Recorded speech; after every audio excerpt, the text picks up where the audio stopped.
जैसा कि पिछली कुछ कड़ियों से मैं आप सभी के साथ कुछ बहुत अनोखे केस शेयर कर रही हूँ।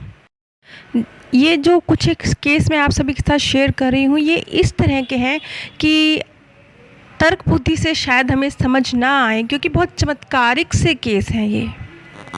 वैसे भी हर चीज़ को तर्क बुद्धि से एक्सप्लेन नहीं किया जा सकता। आप समझ सकते हैं कि हमारी साइंस बहुत आगे निकल गई है, लेकिन इसके बावजूद साइंस भी इस कुदरत, इस ब्रह्मांड के विषय में 1% जानती होगी मुश्किल से। 99% वो भी अनजान है। इसलिए जैसे आज मैं ये केस आप सभी के साथ शेयर कर रही हूँ, इसे समझने के लिए आपको थोड़ा अलग तरह से सोचने की ज़रूरत है। ये केस लिंकी का है। जैसे अभी तक तो हमने देखा पास्ट लाइफ रिग्रेशन में, या अभी तक जितना हम समझ पाए हैं कि पूर्व जन्म में एक मनुष्य रूप में थे, या जो भी हमने कर्म किए उनका किस तरीके से इफ़ेक्ट पड़ा हमारे इस बर्थ में। लेकिन लिंकी का जो केस है, जैसा कि मैंने अभी कहा, बहुत अनोखे केसेस में से एक है, क्योंकि लिंकी ने पूर्व जन्म में अपने आप को किसी मनुष्य रूप में नहीं देखा, बल्कि हैरत अंगेज तरीके से उसने अपने आप को एक बादल के रूप में देखा। अब यहाँ पर मैं आप सभी के साथ, अभी कोई साइंटिफिक बात नहीं है, कुछ ऐसे कुछ रिसर्च नहीं है, कुछ साबित नहीं हुआ है, ना ही मैं कोई साइंस की बहुत गहरी नॉलेज रखती हूँ। बस ये मेरे मन के विचार है, तो मैं आप सभी के साथ शेयर कर रही हूँ कि मैं भी कई बार ये चीज़ महसूस करती हूँ कि जिन चीज़ों को हम निर्जीव कह रहे हैं, उन सब में भी किसी न किसी रूप में चेतना मौजूद है। हाँ, वो रूप हमारी समझ से परे हो सकता है, हमारे जैसा नहीं है, हो सकता है, लेकिन वो भी किसी न किसी रूप में चेतन है। वो चीज़ें जिन्हें हम कहते हैं कि वो निर्जीव है। खैर, अब ये कोई साइंटिफिक बात तो है नहीं, लेकिन अब हम हिंदू धर्म की बात करते हैं। हिंदू धर्म में जैसे कि कण कण में ईश्वर का वास है कहा जाता है। हर चीज़, यहाँ तक कि हम पवन की भी पूजा करते हैं, हम पेड़ पौधों की भी पूजा करते हैं, हम सभी जानवरों की भी पूजा करते हैं, हम प्रकृति देवी को भी मानते हैं, यहाँ तक कि हम अपने औजारों की भी पूजा करते हैं जो कि निर्जीव हैं, लेकिन क्योंकि वो हमें रोज़गार दे रहे हैं तो वो भी हमारे लिए पूजनीय हैं। मैं समझती हूँ, ये मेरे व्यक्तिगत विचार हैं, कि हिंदू धर्म कहीं ना कहीं बहुत बहुत उच्च स्तरीय रहा है, और बल्कि आज हम पिछड़ गए हैं। आज हम क्यों साइंस की नज़र से देखते हैं ना हर चीज़, नहीं हमें इसमें कहाँ जान है, नहीं इसमें कहाँ चेतना है। लेकिन शायद हमारे पूर्वजों ने इस बात को समझ लिया था, उनके पास इतनी गहरी नॉलेज थी कि चेतना के बहुत सारे अलग अलग रूप हैं और चेतना कण कण में मौजूद है। शायद इसीलिए हमें हर चीज़ से प्रेम करना, हर वस्तु का, क्या निर्जीव और क्या सजीव, सबका आदर करना सिखाया गया। अब यहाँ पर जो लिंकी का एक्सपीरियंस है, जैसा कि आप सब जानते हैं कि ब्रायनविज हैं तो एक क्रिश्चियन कम्युनिटी से जुड़े हुए व्यक्ति, लेकिन वो भी मजबूर हो गए यहाँ पर हिंदू धर्म का हवाला देने के लिए। वैसे तो जैसे ही ब्रायनविज और डॉक्टर न्यूटन, इन सब लोगों को, या जो भी चाहे किसी भी धर्म से ताल्लुक़ रखते हों, जब इन्हें पूर्व जन्म किस तरीके से हमारे इस बर्थ पे असर डाल रहे हैं ये चीज़ समझ में आती है, तो कहीं ना कहीं दिल से हम लोग जो हिंदू धर्म का इतना गहरा ज्ञान है उसके प्रति नतमस्तक हो जाते हैं। खैर, अब मैं लिंकी के एक्सपीरियंस पर वापस आना चाहूँगी।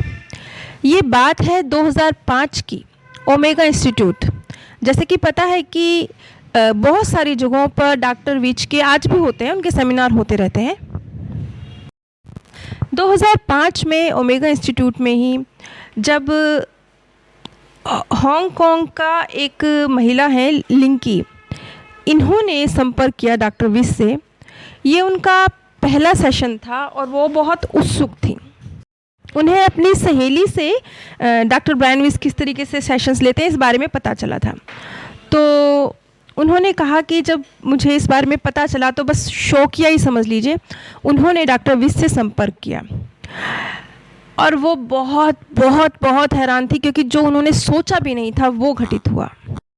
उन्होंने तो सोचा था कि शायद उन्हें अपने किसी पास्ट बर्थ का एक्सपीरियंस होगा, लेकिन हैरत अंगेज रूप से उन्होंने अपने आप को एक बादल के रूप में देखा, लेकिन चैतन्य रूप में, जीता जागता बादल।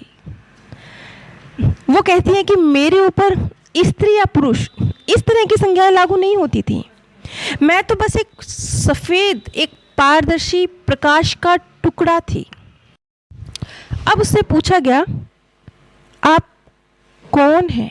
तो इस पर जवाब था, मैं एक देवी हूँ। अब ये देवी लफ्ज़ क्यों कहा उन्होंने, इस बात को हम समझेंगे, क्योंकि सचमुच एक बादल के रूप में जो कार्य वो कर रही थी वो देवी तुल्य ही था।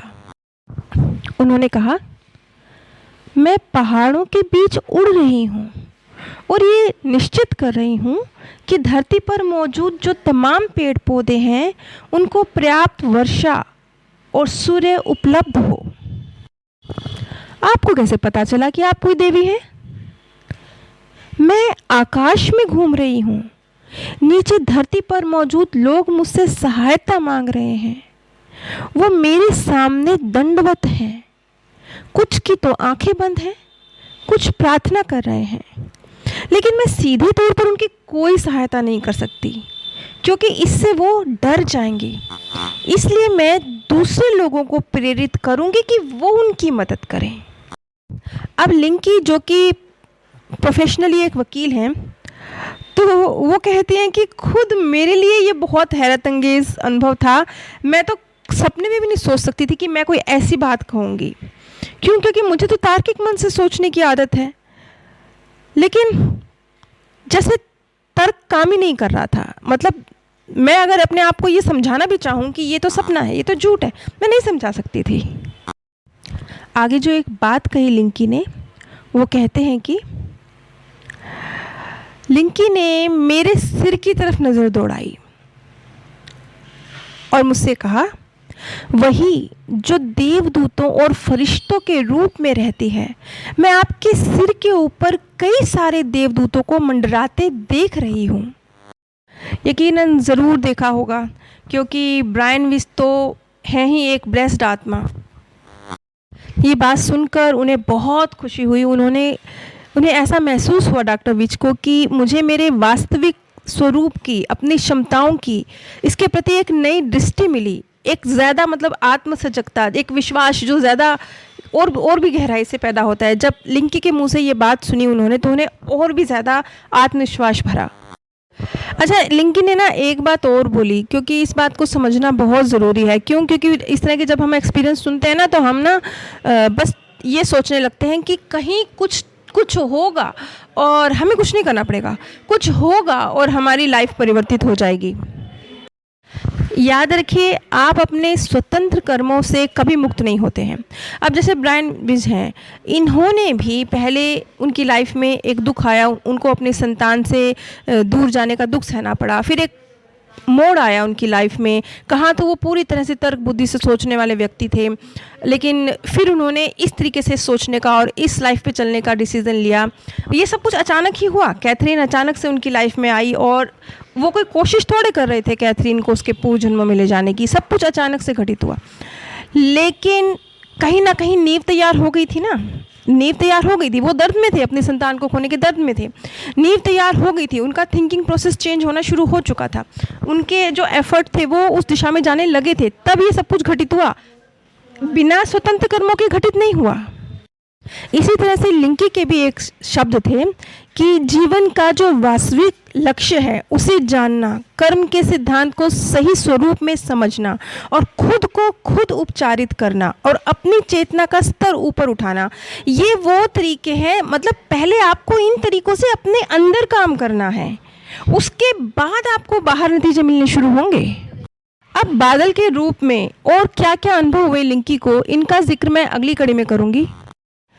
नीचे डिस्क्रिप्शन बॉक्स में मैंने अपने सेकंड चैनल का लिंक आप सभी के साथ शेयर किया है।